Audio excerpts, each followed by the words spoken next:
We're at ConCentric Games. This is an annual tabletop convention here in Adelaide, South Australia. It's every year we play it here at the Burnside Community Centre in September, usually around the third weekend.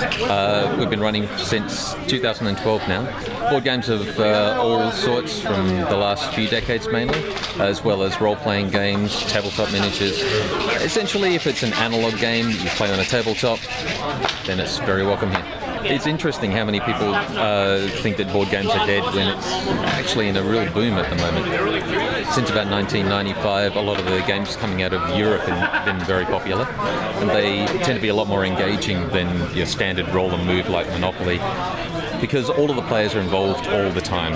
Your decisions affect whether you're going to win. You have to think about what you're doing, and people are engaged the whole time, which is only for about an hour and a half on average. We focus very much on being a family-friendly event, so we've got a huge range of ages, and being very welcoming to all the different kinds of gaming. You get all sorts of attitudes and all sorts of people coming through.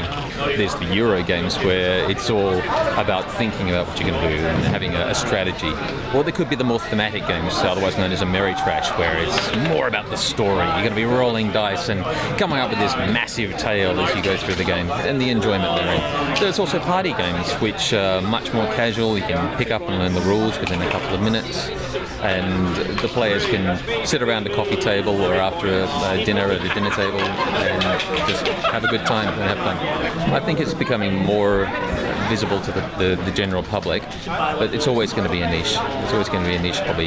It's not going to appeal to everybody. As far as game gatherings go, ConCentric's fairly small. We've got a couple of hundred people here, but I think if it keeps growing the way it has been growing, it will get large over time. Being able to sit across the table from somebody and actually interact with a human being rather than a touchscreen device or a keypad. Being able to talk about what's going on in the game and actually involve yourself with other people around the table is the main differentiation.